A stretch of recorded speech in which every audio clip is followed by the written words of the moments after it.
Jueves de inmigración. Esto es América, cumple sus promesas.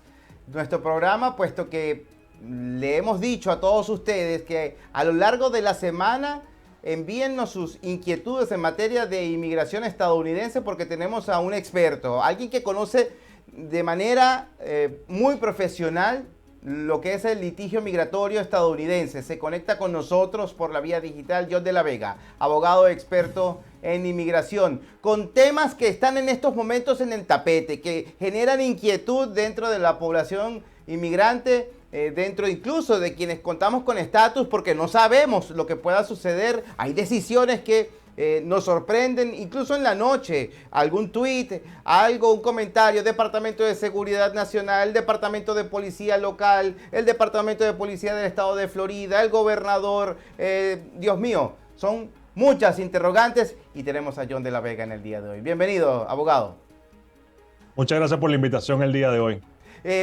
John, quisiera entender algo que nos ha inquietado muchísimo. Es este registro de inmigrantes sin estatus que se activa por orden del Departamento de Seguridad Nacional. Entiendo que se trata de una ley que ya estaba contemplada. No se creó ningún nuevo reglamento, sino que se desempolvó una modalidad que estaba allí presente dentro de los reglamentos federales.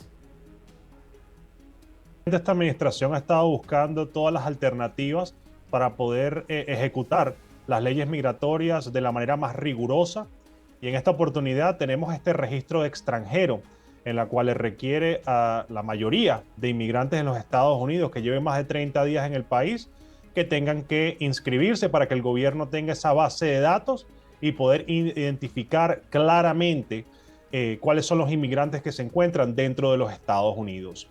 El objetivo principal es poder así también lo que tiene que ver con inmigrantes indocumentados, que se les requiera que tengan que presentar un formulario ante el Servicio de Inmigración, tener que hacerse las huellas dactilares para así revisar y filtrar a esta persona y saber entonces su historial, no nada más migratorio, sino también si tiene algún historial criminal en los Estados Unidos o fuera de los Estados Unidos. Entonces es algo sumamente importante. Quería hablar un poco acerca de quiénes son las personas que ya se encuentran registradas. Sí, por favor. En esta base de datos. Sí. Me encantaría, sí. Las personas que voy a nombrar en este momento, los grupos que voy a nombrar, ya se encuentran registrados, no tienen que preocuparse para nada de esta nueva noticia, y serían los residentes permanentes legales, aquellas personas que tengan un parol bajo la categoría 212D5, aquellos extranjeros admitidos como no inmigrantes que recibieron el formulario I-94. Si usted tiene un formulario I-94, no tiene que preocuparse de este nuevo registro. Aquellas personas que tengan un visado de inmigrante o no inmigrante antes de su llegada a los Estados Unidos. Aquellos que se encuentren en un proceso de remoción, que sería un proceso de corte de inmigración, también están registrados bajo la ley. Aquellos que ya tengan un permiso de trabajo, también están registrados bajo la ley. Y aquellos que hayan aplicado con el formulario I-485 para el ajuste de estatus a residente, estas personas ya cumplieron con esta parte de las nuevas normativas. Abogado, cuando hablamos de proporcionar estos datos, fijar las huellas, toda esta información biométrica, confidencial también, mucha de ella, debe ser presentada dentro de un formulario que todavía no está publicado, entiendo, pero ¿qué tan expedito debe ser? ¿Qué pasa si esas personas, quienes tengan que honrar esta exigencia, no lo hacen? Y bueno, entender entonces a qué se enfrentan. Bueno, lo primero es que hay que seguir pendiente en la página oficial del Servicio de Inmigración de UCIS, donde en los próximos días tendremos un nuevo formulario e instrucciones, las cuales nos dirán exactamente qué evidencias enviar y cuál es la información biográfica que ellos necesitan. Pero si la persona no se registra e Inmigración no tiene su información biométrica, entonces el día de mañana estamos hablando de penalidades de miles de dólares y hasta tiempo en prisión. ¿Y cómo nos vamos a dar cuenta de esto? Porque, y estamos viendo ya por lo menos en el estado de la Florida, donde el gobierno estatal está trabajando, bueno, allí, muy cercano al gobierno federal, cuando ocurra algún tipo de detención migratoria en el estado, entonces también van a revisar si esta persona se ha registrado en el pasado en este registro extranjero, y podemos hablar de mucho más penalidades y cargos criminales si el gobierno decide proceder. Esto se origina a raíz de esta permeabilidad fronteriza que hubo entre Estados Unidos y México al momento en que tanta crítica fue dirigida a la discreción que se le otorgó en la administración anterior a la política migratoria. Pareciera que muchas personas daban cualquier identidad, no había verificación de datos. Es más, me atrevo a preguntarte, John, hay personas que pudieron haber entrado a Estados Unidos con la operación de los coyotes y que ni siquiera se sabe si ingresaron o no, si están acá o no se sabe dónde están, y por eso es que es necesaria esta activación del registro. Bueno, lo primero es que la realidad del sistema biométrico de los Estados Unidos es muy limitado. ¿Por qué digo esto? Porque sí, comparten información con países aliados como digamos El Salvador, Chile, Argentina, pero después cuando estamos hablando de Cuba, de Venezuela, es muy limitado lo que sabe el gobierno norteamericano de personas que hayan venido por la frontera, y es por eso que están buscando ya reforzar, tener una cantidad más robusta de filtros para ver si pueden conseguir más información de estas personas o si han cometido un crimen ya dentro de los Estados Unidos, entonces poder comenzar un proceso de deportación en contra de ellos. Otro de las inquietudes y bueno, de los puntos de obligación que teníamos que prestar la atención durante los últimos días han sido demandas colectivas en función a lo del TPS de los venezolanos. El hecho de que no lo hayamos comentado a lo largo de esta semana de manera tan recurrente como la semana pasada, no quiere decir que el tema ha sido olvidado, más bien esperamos que exista un pronunciamiento. ¿Qué se puede esperar? ¿Cuáles fueron los argumentos que se han girado, que se han instruido ante la Corte Federal en función del estatus de protección temporal de los venezolanos, abogado?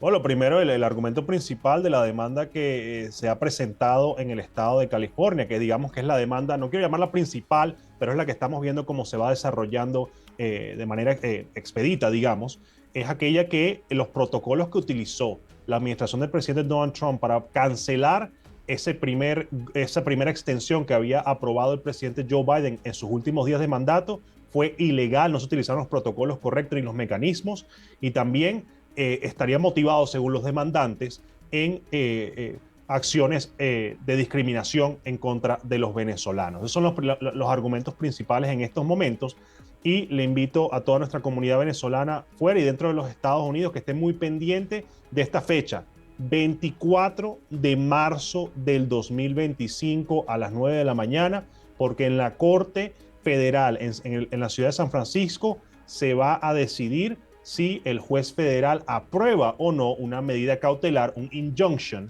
para bloquear, por lo menos de manera temporal, a las medidas que ha tomado el presidente Donald Trump de no extender el TPS del registro del 2023. Hay que estar muy pendiente porque ese día, el 24 de marzo, sabremos si el gobierno, por lo menos mientras se mantiene la demanda federal, se bloquean estas reglas y los tepecianos pueden seguir renovando su permiso de trabajo y renovando su estatus mientras esperan una decisión final, que este caso probablemente llegue a la Corte Suprema de Justicia. De llegar a la Corte Suprema de Justicia nos vamos a enfrentar a un litigio tan prolongado y de incertidumbre similar al de los DACA. ¿Qué puede suceder aquí, John?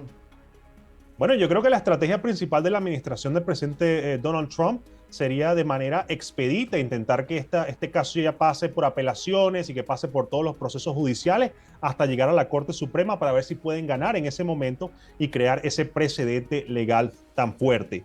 Sin embargo, en el pasado hemos visto que este tipo de demandas son complejas, vienen muchas audiencias, muchos procedimientos de apelaciones y puede tardar muchísimos años, como lo vimos en el pasado, cuando en el primer mandato del presidente Trump intentó revocar ciertos TPS de Honduras y otras nacionalidades, y duró tanto tiempo ese proceso de demanda que llegamos a la presidencia de Joe Biden, y entonces él no pudo terminar. El presidente Joe Biden dijo, mira, no voy a continuar con esta demanda, y eso puede que ocurra nuevamente en este ciclo.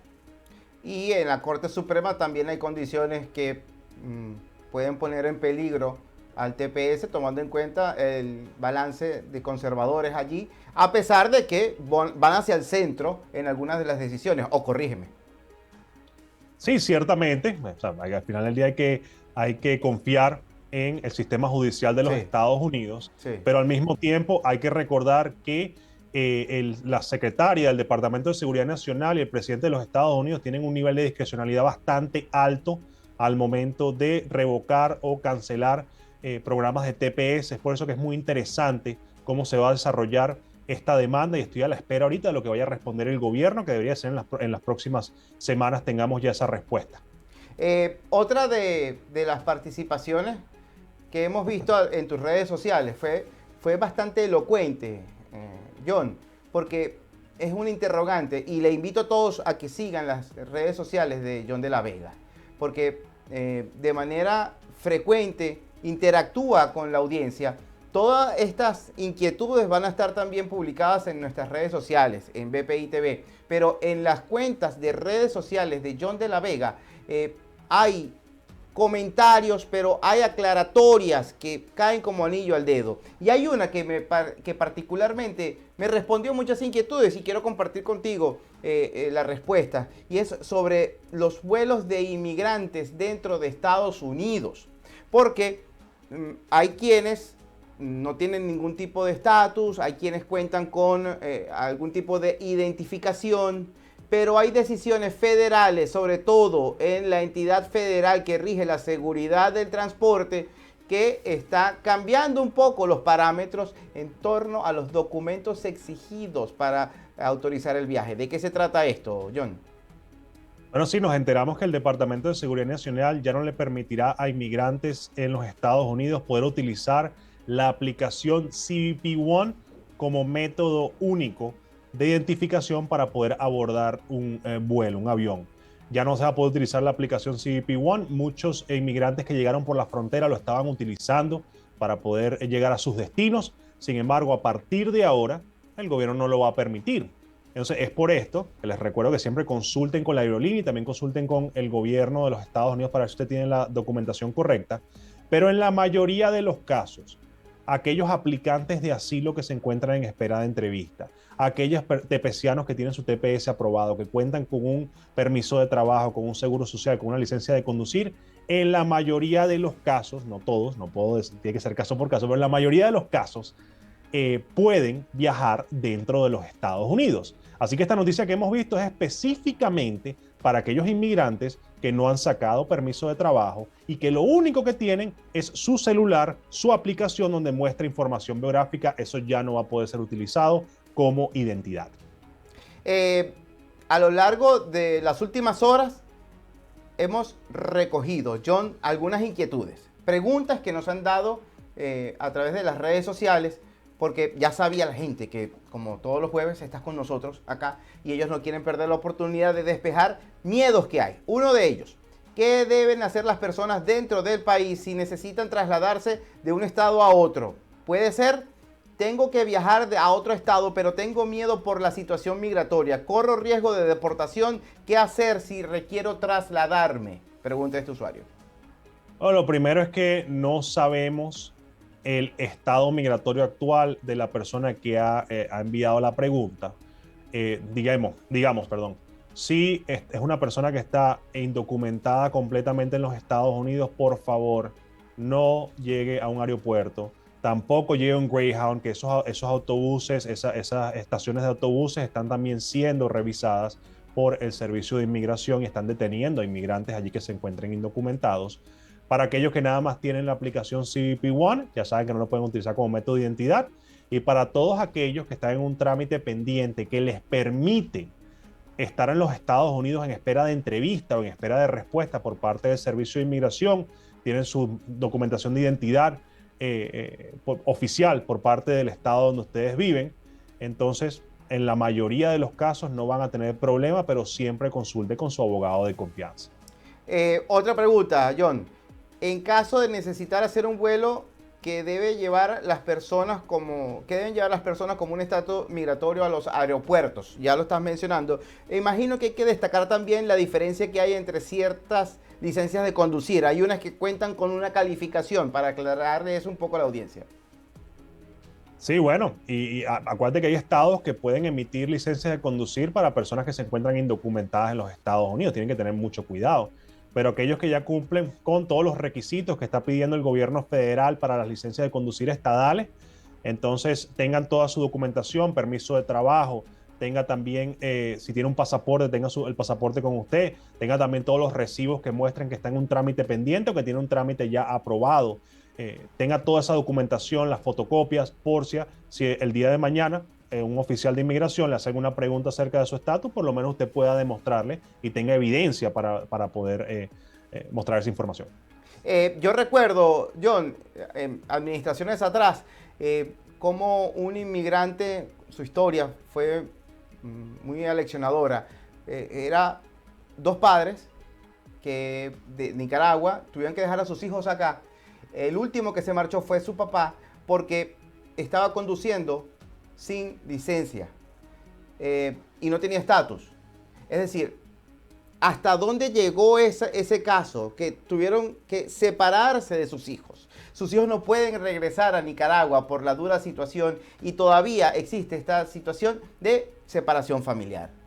Para entender la gravedad de esto, y no es solamente porque exista este acuerdo de cooperación que ahora se ha reiterado con con distintos alguaciles, creo que más de 60 alguaciles del estado, ante lo que se impone desde Florida para trabajar con la entidad federal, sino que conducir sin licencia es un delito.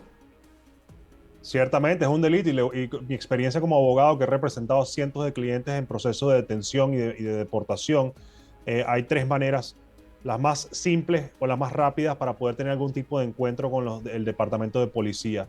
Que manejes sin licencia, que no tengas tu registro del carro al día, que no hayas pagado, que se haya vencido, y también que manejes bajo las influencias del alcohol o las drogas. Esas son las tres maneras más rápidas de que tú puedes tener algún tipo de encuentro con la policía estatal y después seas referido a un proceso de deportación donde el gobierno te va a detener en un centro migratorio. Si calificas a la fianza, pueden ser de $20,000 a $100,000 que te cobre el gobierno de los Estados Unidos. Y después, si no ganas tu caso en deportación, te pueden literalmente remover de los Estados Unidos y por lo menos con los venezolanos ya vimos que están saliendo vuelos directo a Maiquetía. Así que por favor hay que ser muy prudente y tener toda la documentación al día, renovar la documentación a tiempo, porque esto puede resultar en que usted sea deportado de los Estados Unidos. ¿Qué pasa con mi permiso de trabajo otorgado por TPS a pesar de que haya solicitado asilo con esta situación? Pregunta. Excelente pregunta. Bueno, sigue vigente hasta que se venza, si fue en abril o en septiembre de este año.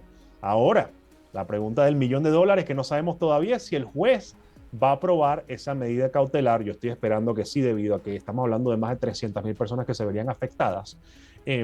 Pero hay que estar pendiente de lo que ocurre el 24 de marzo del 2025, que es cuando sabremos si el juez federal aprueba o no este injunction, este bloqueo temporal de las medidas del presidente Trump. De todas formas, el TPS, aunque es un privilegio tenerlo en los Estados Unidos y un beneficio excelente migratorio, no te da un camino a la residencia permanente. Así que siempre le digo a las personas que hablen con su abogado de confianza para que puedan analizar si existe alguna otra manera de poder tramitar otro proceso que te pueda llevar a la residencia permanente. Otra pregunta. Pareciera obvia la respuesta, pero creo que muchos tienen este tipo de inquietud. ¿Cómo saber si califico para un asilo? Bueno, ciertamente lo que quieres analizar es si has sufrido persecución, maltratos, abusos en el pasado, o si tienes un miedo bien fundamentado de sufrir persecución el día de mañana si regresas a tu país de origen. Muchas personas que llegaron hace 6, 7 años atrás, puede ser que estaban en otro procedimiento y me dicen, bueno, mira, en el pasado no sufrí ese tipo de maltrato o abusos, pero ahorita tengo miedo por la situación de mi país o por lo que haya ocurrido a algún familiar, alguna amistad en el país de origen. Y eso también puede ser utilizado para aplicar a un asilo en los Estados Unidos. En la mayoría de los casos que estamos viendo de venezolanos, opinión política, sin embargo, también puede haber protección por raza, religión, membresía en un grupo social particular. Es un análisis que tenemos que hacer con las personas, pero si estás ahorita con un TPS, que estás pensando, bueno, ¿qué es lo que va a ocurrir? Preocupado por la incertidumbre que existe con la demanda federal, consulta lo antes posible para ver si el asilo puede ser una opción viable. Aún hay tiempo de introducir asilos con la nueva suspensión de las solicitudes migratorias, entiendo por lo de la reestructuración que hay. Sí, bueno, si la persona, vamos a pensar de que lleva ya más de un año en los Estados Unidos, Si tenías un TPS o tenías un parol humanitario, existen ciertas excepciones que hay que analizar con el aplicante para ver si califica, porque usualmente tienes que aplicar al asilo dentro del primer año de haber llegado al país, pero existen esas exoneraciones. Y bueno, sería de verdad que muy bueno si la persona tiene miedo de regresar a su país de origen, tiene un miedo bien fundamentado, entonces ver si vale la pena aplicar al asilo. Otra pregunta. Creo que aquí envuelve más y personaliza más. Ahí tienen los datos de John de la Vega, cualquier conexión, cualquier contacto, ahí tienen la información. Estoy casado con un americano en 2024, entré por la frontera en el 2022, me dieron una hoja azul con sello que dice parol. ¿Qué debo hacer? Bueno, ciertamente esas son buenas noticias. Si tienes el parol basado en la ley 212, entonces puede ser que el día de mañana habría una oportunidad, habría que analizarlo. Claro, estos son casos complejos si llegaste por la frontera, porque hay que ver primero si existe un caso de deportación activo en tu contra. Y número dos, el parol que te dieron, si califica para que puedas ajustar estatus a residente estando dentro del país sin tener que pedir un perdón o sin tener que pedir otro tipo de proceso adicional que haría el proceso de residencia muchísimo más rápido. Entonces, las personas que llegaron por la frontera, por favor, consulten con un abogado. Me parece que esta persona le podría dar buenas noticias en el tema de que probablemente haya un chance de que pueda ajustar a residente estando dentro de Estados Unidos. Qué bueno, el tiempo casi se nos agota, pero le pido a producción que nos regale, porque hay otra pregunta acá. Tengo mi primera corte virtual en marzo, debo estar con un abogado. Entiendo que se están removiendo, pareciera, las entrevistas en torno a viejas peticiones de asilo.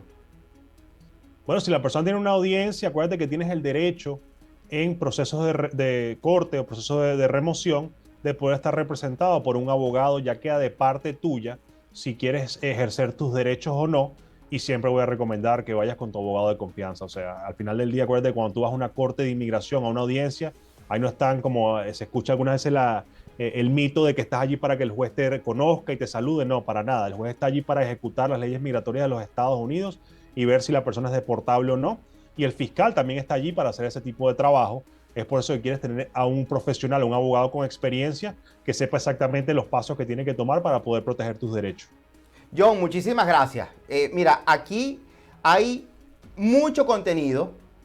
En todas nuestras redes sociales esta información se va a compartir y también en las redes sociales de tu oficina van a estar a disposición los números de contacto para que usted, si tiene otras inquietudes, se las haga llegar a John de la Vega, abogado experto en asuntos inmigratorios, que está conectado siempre con Esto es América, porque es nuestro abogado de cabecera, hay que decir, de inmigración de cabecera, y precisamente con él es que aclaramos este tipo de inquietudes. Muchísimas gracias por estar con nosotros, John.